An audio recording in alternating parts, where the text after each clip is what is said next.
Hello મિત્રો, કેમ છો? બધા મજામાં જશો ને? આજે આપણે બીજી વખત એરંડા વેણવાનું ચાલુ કર્યું છે. ચાલો તાર હું તમને બધું બતાવી દઉં કે કઈ બાજુથી એરંડા વેણવાનું ચાલુ કર્યું હતું. ચાલો તાર હવે આપણે એરંડા વેણવાનું ચાલુ કરીએ અને પછી હું તમને બધું બતાવી દઉં.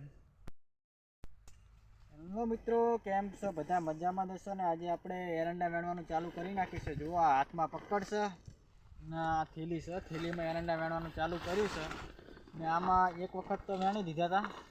હવે બીજી વખત વેણવાનું ચાલુ કર્યું છે એટલે આ માળો બહુ હુકાઈ ગઈ હતી, એના કારણે અમે આ વેણવાનું ચાલુ કર્યું. પાછું જોઈ શકો છો, આ બધી માળો આવી રીતે હુકાઈ ગઈ છે એટલે અમે વેણવાનું ચાલુ કરી નાખ્યું છે. અને કેટલા વેણ્યા છે અને કેટલા બાકી છે એ બધું હું તમને વિડીયોની અંદર બતાવીશ. વિડીયો કમ્પ્લીટ જોજો. ચાલો ત્યારે હું તમને બધું બતાવી દઉં. મિત્રો, આ બાજુ એરંડા આપણે વેણી લીધા હતા. હવે આપણે પાછા બીજી વખત વેણવાનું ચાલુ કરી નાખ્યું છે ને એરંડાનો બીજો ઢગલો અહીંયા કર્યો છે. જે બાકીના ઢગલા હતા એ બધા ઉપાડી લીધા કાલે ને આજે આપણે ફેરથી પાછું વેણવાનું ચાલુ કરી નાખ્યું છે. આ બાજુ બહુ માળો હુકાઈ ગઈ હતી એટલે થોડીક ઉપર કાચા જેવી માળો હતી પણ હુકાઈ ગઈ હતી એટલે અમે ફેરથી વેણવાનું ચાલુ કરી નાખ્યું છે. અંદર માળો બહુ હુકાઈ ગઈ હતી એટલે અમે વેણવાનું ચાલુ કર્યું છે. કેટલું વેણ્યું છે અને કેટલું બાકી છે બધું હું તમને વિડીયોમાં બતાવીશ. માળો બહુ હુકાઈ જશે એટલે આપણે વેણવાનું ચાલુ કરી નાખ્યું છે. પછી આપણે આની અંદર પાણી વાળવાનું છે. પાણી વાળીને પછી આપણે રાયડાની અંદર પાણી ચાલુ થશે એટલે પછી આપણે નવરાજ છીએ. હું અંદર બધું ફરીને બતાવી દઉં. જો મિત્રો, આવી માળો હુકાઈ જતી એટલે આપણે વેણવાનું ચાલુ કરી નાખ્યું છે. આ માળો હુકાણી આવી રીતે માળો હુકાઈ જશે એટલે હવે આપણે વેણવાનું ચાલુ કરી નાખ્યું છે. આ જો આ માળો હુકાઈ જશે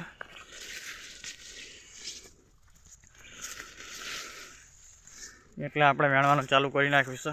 જો એક બોર ચાલુ છે અહીંયા. આ બાજુથી વેણવાનું ચાલુ કર્યું છે એટલે આપણે કોને અડધમાં પહોંચ્યા છીએ. આ મોટા મોટા એરંડા દેખાય ને એટલે પહોંચ્યા છીએ. આ બાજુ વેણવાનું બાકી છે. માળો બહુ હુકાઈ જશે એટલે આપણે હવે વેણવાનું ચાલુ કરી નાખ્યું છે. એટલે અમે જે પહેલી વખત વેણ્યા એટલે બીજી વખત આપણે વેણવાનું ચાલુ કર્યું એટલે અંદર કાચા જેવી માળો રહી ગઈ હતી એટલે પછી આપણે અંદર એરી પાછી માળો પાકી ગઈ એટલે પછી આપણે વેણવાનું ચાલુ કર્યું. એટલે પહેલાં આવી માળો હતી એટલે પછી કોક ઉપર જો દોડવા કાચા પાકી જશે એટલે આપણે એરી કાચી માળ હતી એટલે હવે પાકી જશે એટલે હવે વેણવાનું ચાલુ કરી નાખ્યું પાછું. આ બાજુ બધું વેણ્યા વગરનું બાકી છે. ઓલી બાજુથી વેણતા વેણતા આ બાજુ આવીએ છીએ. આ જુઓ, આ કેવું આખી માળ સુકાઈ જશે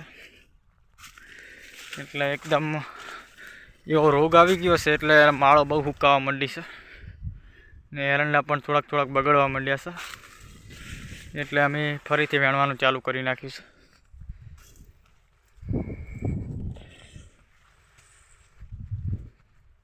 આ બાજુ બધે વેણ્યા વગરનું બાકી છે. જે પેલી બાજુનો ભાગ છે એ પહેલો આ બાજુ વેણતા હતા એટલે વેણતા વેણતા એ બાજુ ગયા હતા એટલે પછી એ બાજુ વેણી લીધા છે. તો એ બાજુ ફરી વળશું પાછા. આવી કાચી માળો સુકાઈ જાય રહી છે જો એટલે એવો રોગ આવી ગયો છે. પછી આ એરંડાની અંદર પાણી ચાલુ કરવાનું છે. જો આ બોર ચાલુ છે, પાણીનો બંબો પડે ને અહીંયા ડીપી છે. ઓલી બાજુથી વેણતા વેણતા આ બાજુ આવશું એટલે પછી બધી માળો કાપી લઈશું કમ્પ્લીટ. જો માળો હવે વધારે સુકાવા માંડી છે. અમે કાચી માળો જેવી હતી એટલે આ ઉપર આવી રીતે દોડવા કાચા હતા અમે વળી રાખી એટલે પાછી વરીથી ફેરથી પાકી ગઈ એટલે પાછી ડબલ મહેનત થઈ. આ બાજુ ઘણી બધી માળો સુકાઈ ગઈ છે. આ બાજુ એરંડા પણ મોટા મોટા છે. અંદર કોક માળ એવી રહી જાય એટલે પછી સુકાઈ જાય છે એકદમ.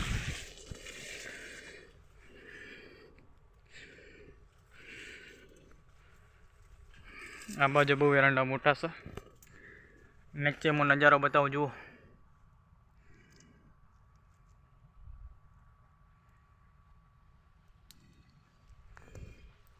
આ બાજુ ઘણી માળો સુકાણી છે. જે આ મોટા ભાગ છે એ બાજુ પેલી બાજુ આપણે વેણી લીધા હતા ને ફરીથી આપણે વેણવાનું ચાલુ કરી નાખ્યું. આ બાજુમાં રાયડો છે એ બીજા ભાઈનો છે. ફૂલડા આવી ગયા છે હવે ફૂલ ખરવા માંડ્યા છે એટલે કોને હવે ફળીઓ આવવા મળશે.